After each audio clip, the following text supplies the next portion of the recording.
Hola, muy buenos días, tardes o noches. Espero que estés muy bien. Y nosotros, el grupo de tercer año, te vamos a presentar temas muy interesantes de matemática. Nuestro grupo está constituido por Camila Cáceres, Jesús Bolemo y, obviamente, su presentadora, yo, María Fernanda Marcó. Así que espero que se queden hasta el final del video y les guste tanto como a mí. Sin nada más que decir, sigamos.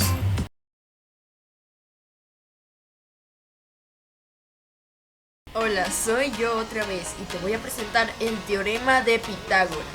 El teorema de Pitágoras es una afirmación demostrable que relaciona los lados de los triángulos rectángulos, que son aquellos que tienen un ángulo de 90 grados. Es utilizado principalmente para calcular el valor del lado desconocido de un triángulo en base a otros dos lados conocidos. Las aplicaciones que podemos usar para el teorema de Pitágoras, muchas veces al aprender del concepto matemático pensamos, ¿y esto para qué sirve? Pues el teorema de Pitágoras sirve para mucho más que lo que te imaginas. Como por ejemplo, se puede aplicar para calcular el tamaño de la pantalla de tu televisor o un móvil.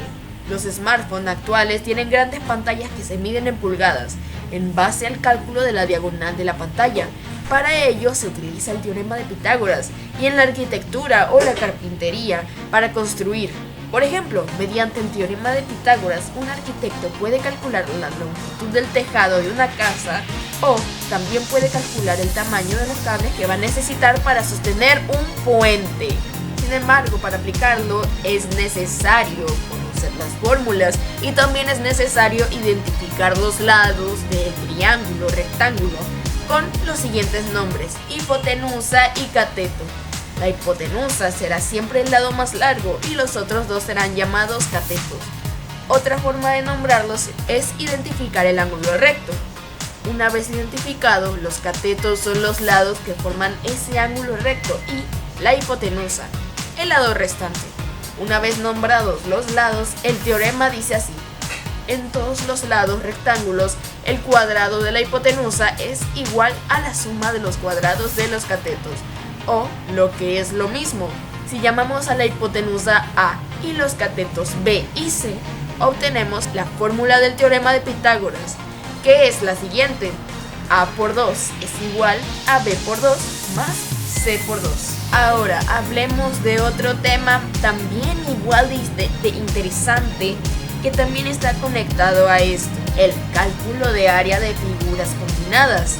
¿Qué es una figura combinada? Es una figura que resulta de unir varias figuras básicas, y para calcular su área generalmente divides la figura en partes más sencillas, calcula el área de cada una y luego las sumas o restas según corresponda. ¿Cómo se calcula el área de las figuras combinadas? Buena pregunta. El paso 1 es analizar la figura. Observa bien la figura y determina en qué figuras simples puedes dividirla. Es importante identificar las formas básicas que la componen. Paso 2.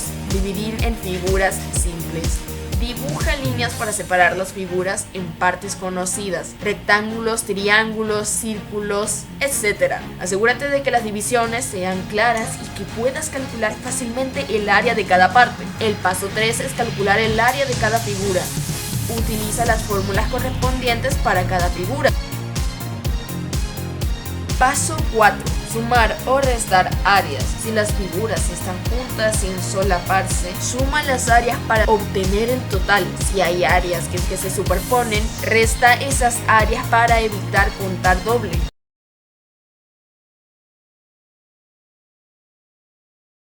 Soy Camila Cáceres y les voy a hablar sobre el tema Euclides. Les voy a hablar sobre el teorema de Euclides.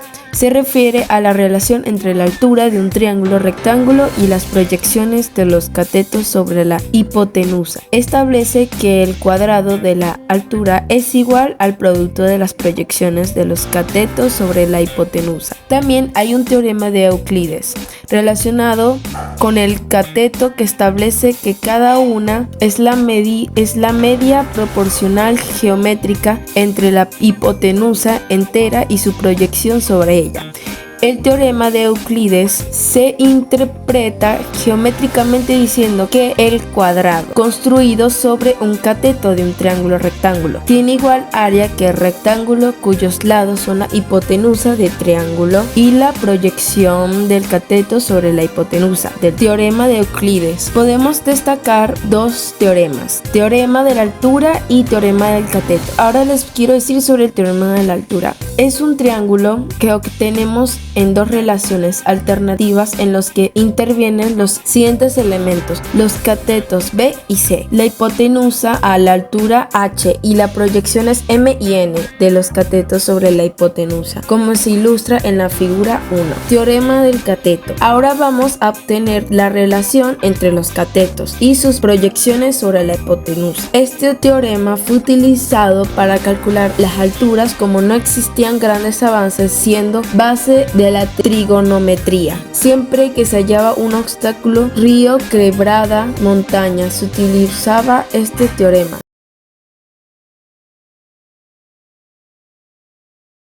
Buenos días, mi nombre es Jesús Olemo. Hoy voy a hablar sobre mi tema, el teorema de Tales. El teorema de Tales es un concepto importante dentro de la geometría que establece una relación entre las proporciones de la medida de los lados de dos triángulos semejantes. Este teorema fue propuesto por el filósofo y matemático griego Tales de Mileto y su aplicación es muy útil en diferentes ramas de la matemática y la física. El teorema de Tales establece que si tres o más rectas paralelas cortan a dos rectas transversales, entonces los segmentos que se forman sobre las rectas transversales son proporcionales. Esto significa que si conocemos la longitud de algunos de estos segmentos, se puede utilizar el teorema para encontrar la longitud de los demás segmentos. El teorema de Tales es especialmente útil en la geometría del triángulo, donde se utiliza para resolver problemas de proporcionalidad entre las longitudes de lados y las alturas del triángulo. También se utiliza en problemas de geometría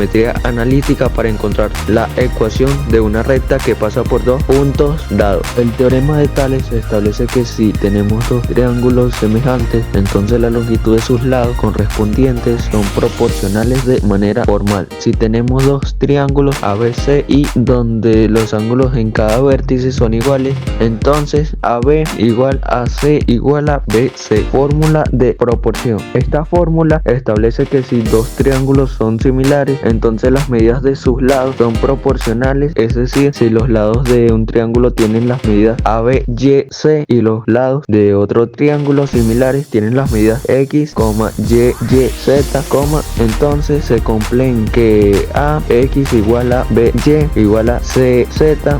La fórmula de semejanza. Esta fórmula establece que si dos triángulos son similares, entonces sus ángulos son congruentes. Es decir, si los ángulos de un triángulo miden A, B y C y los ángulos de otro triángulo semejante miden X, Y y Z, entonces se cumple que A, X igual, B, Y igual, C, Z. Fórmula de longitud. Esta fórmula se utiliza para calcular la longitud de un segmento desconocido en función de las longitudes de otros segmentos relacionados con él. Por ejemplo, si se tiene un triángulo ABC y se traza una recta paralela al lado AB que intersecta al lado AC en el punto D, entonces se cumple que la longitud del segmento BD es proporcional a la longitud del segmento CD, es decir, BD CD igual a BAC.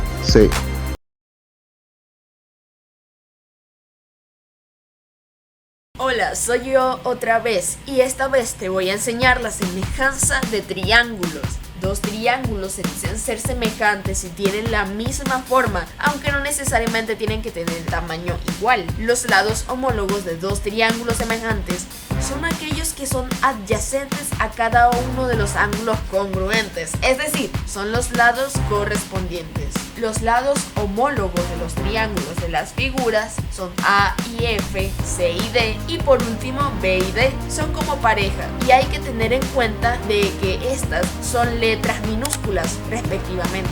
Los ángulos homólogos son B mayúscula y E mayúscula, A mayúscula y F mayúscula y C mayúscula y D mayúscula, respectivamente. Simbólicamente, en matemáticas, indicamos de la siguiente manera que dos triángulos son semejantes. Ahora, las aplicaciones que podemos tomar con la semejanza de triángulos sería también en la construcción y la arquitectura. Cuando los ingenieros y arquitectos diseñan edificios o puentes, usan triángulos semejantes para calcular alturas o distancias inaccesibles. Por ejemplo, si quieres saber de la altura de un edificio sin subir a la cima, medir la sombra que proyecta y usar triángulos semejantes para calcularlo. Ahora vamos a utilizar un ejemplo más popular, la fotografía y la cinematografía. Para obtener una imagen con la escala correcta o para hacer efectos de perspectivas se usan principios de semejanza de triángulos para ajustar las proporciones y distancias en la escena. Otro ejemplo es en el diseño gráfico y el arte. Los artistas y diseñadores usan la semejanza de triángulos para crear proporciones correctas en sus obras, asegurando que las figuras tengan las proporciones deseadas. Y por mi parte, eso es todo. Espero que les haya gustado bastante nuestros temas, el video, y espero que hayan aprendido bastante y quieran aprender más. Hasta la próxima.